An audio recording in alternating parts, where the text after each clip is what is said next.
কানাডায় কয়েক মাস ধরে রাজনৈতিকভাবে নানা সমস্যা মোকাবিলা করছিলেন জাস্টিন ট্রুডো। এ প্রেক্ষাপটে গত সোমবার প্রধানমন্ত্রিত্ব থেকে পদত্যাগ করবেন বলে তিনি যে ঘোষণা দিয়েছেন তা একরকম প্রত্যাশিতই ছিল।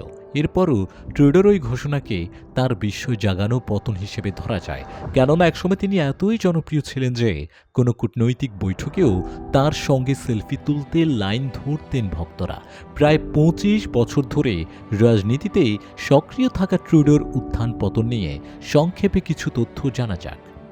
১৯৭১ সালের ক্রিসমাস ডেতে জন্মগ্রহণ করার সময় থেকেই তারকা হয়ে উঠেছিলেন জাস্টিন ট্রুডো। এ সময় তার বাবা পিয়েরে এলিয়ট ট্রুডো ছিলেন কানাডার প্রধানমন্ত্রী। পরবর্তী সময়ে তার তারকা খ্যাতির অন্যতম অনুষঙ্গ হয়ে ওঠেন সাবেক টেলিভিশন উপস্থাপিকা স্ত্রী মার্গারেট। পরে তাদের বিবাহ বিচ্ছেদ ঘটে, তবে ২০০০ সালে বাবার স্মরণানুষ্ঠানে তার প্রশংসা করে দেওয়া এক ভাষণ ট্রুডোর নিজস্ব রাজনৈতিক উচ্চাকাঙ্ক্ষার ইঙ্গিত দেয়। তখন তার বয়স ছিল ২৮ বছর। গির্জা ভর্তি শোকার্ত মানুষের উদ্দেশ্যে তার বার্তা ছিল, এটাই শেষ নয়। ২০০৮ সালে তখন ট্রুডো ছিলেন মাধ্যমিক বিদ্যালয় শিক্ষক। সেখান থেকে ২০০৮ সালে পার্লামেন্টের সদস্য নির্বাচিত হন। সে সময় তার বয়স ছিল ৩৬ বছর। ২০১২ সালে এ বছর এক চ্যারিটি বক্সিং ম্যাচে ট্রুডো তার প্রতিদ্বন্দ্বী কনজারভেটিভ দলের এক নেতাকে পরাজিত করেন, যিনি ছিলেন কারাতে ব্ল্যাক বেল্ট পাওয়া। এই ঘটনা তার রাজনৈতিক জীবন ও জনপ্রিয়তাকে আরও গতিশীল করে। তুলনামূলক কম বয়সে প্রধানমন্ত্রী নির্বাচিত হয়ে আন্তর্জাতিক সম্প্রদায়কে তাক লাগিয়ে দেন তিনি। গড়ে তোলেন লিঙ্গ সমতা ভিত্তিক মন্ত্রিসভা, নিজেকে পরিচিত করে তোলেন একজন নারীবাদী, পরিবেশবাদী এবং শরণার্থী ও ক্ষুদ্র জাতিগোষ্ঠীর অধিকার কর্মী হিসেবে।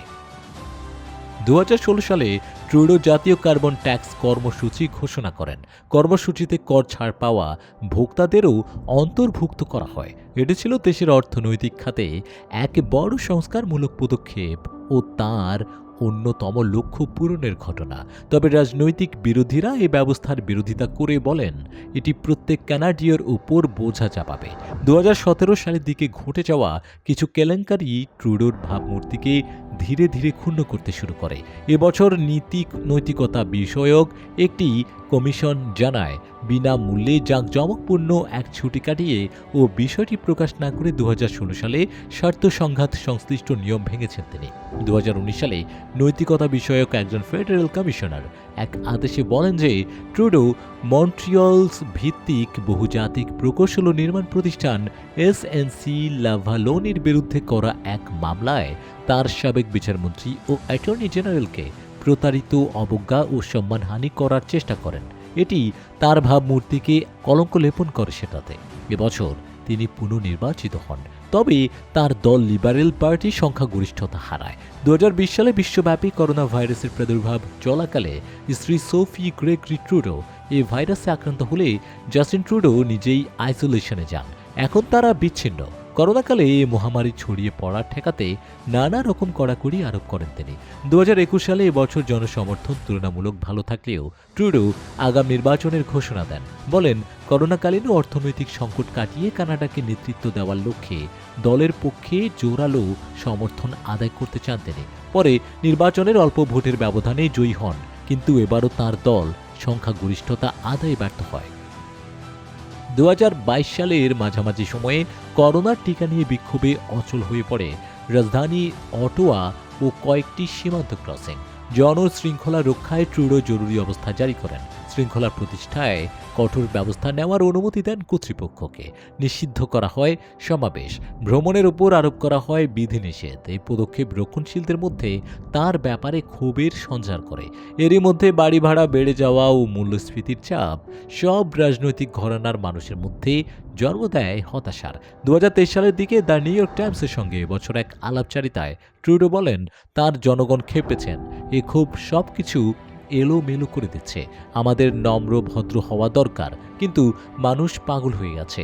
বাসা ভাড়া ও বেকারত্বের বৃদ্ধি নিয়ে তিনি যখন দেশবাসীর ক্ষোভের মুখে, ঠিক তখন ভারতের সঙ্গেও জড়ান বিবাদে। ২০২৪ সালের সেপ্টেম্বরে ট্রুডোর ক্ষমতা আরও দুর্বল হয়ে পড়ে। ওই সময় আইন পাশের ক্ষেত্রে লিবারেলদের প্রয়োজনীয় সমর্থন দেওয়ার নিশ্চয়তা থেকে বঞ্চিত করে বামপন্থী নিউ ডেমোক্রেটিক পার্টি। পরের মাসে ট্রুডো জানান, তিনি কানাডার অভিবাসন নীতি কঠোর এবং স্বাস্থ্য ও অন্যান্য পরিষেবা খাতে নিয়ন্ত্রণমূলক পদক্ষেপ গ্রহণ করেছেন। এসব পদক্ষেপ এটাই তুলে ধরে যে তার নীতি ভালোভাবে কাজ করছে না। গত ডিসেম্বরে উপপ্রধানমন্ত্রী ও অর্থমন্ত্রী ক্রিস্টিয়া ফ্রিল্যান্ড আচমকা পদত্যাগ করেন। এটি ছিল ট্রুডো সরকারের জন্য এক বড় ধাক্কা। ক্রিস্টিয়া ছিলেন ট্রুডোর মন্ত্রিসভার সবচেয়ে ঘনিষ্ঠ সহযোগীদের একজন। তিনি ট্রুডোর দেওয়া ব্যয় বৃদ্ধির প্রস্তাবের বিরোধিতা করার পর তার বিরাগভাজন হয়ে পড়েন। ফ্রিল্যান্ড পদত্যাগ করে যে চিঠি লেখেন তাতে অভিযোগ করা হয় ট্রুডো দেশের জন্য ভালো কিছু করার দিকে মনোযোগ না দিয়ে রাজনৈতিক ছল ছাত্রীর আশ্রয় নিচ্ছেন। 2025 সালে পদত্যাগের জন্য বিরোধীদের পাশাপাশি নিজ দলের মধ্য থেকে চাপ বাড়তে শুরু করে ট্রুডোর উপর। শেষমেশ গত সোমবার পদত্যাগ করার ঘোষণা দেন তিনি। এছাড়াও রাজনৈতিক বিশ্লেষকেরা ধারণা করেন যুক্তরাষ্ট্রের নবনির্বাচিত প্রেসিডেন্ট ডোনাল্ড ট্রাম্পের কানাডার সকল পণ্যের উপর 25% শুল্ক আরোপ করার ঘোষণা, সামাজিক মাধ্যমে কানাডার প্রধানমন্ত্রীকে নিয়ে অশোভন পোস্ট, কানাডাকে যুক্তরাষ্ট্রের 51তম অঙ্গরাজ্য হওয়ার প্রস্তাব, এগুলো জাস্টিন ট্রুডোর পদত্যাগকে ত্বরান্বিত করেছে।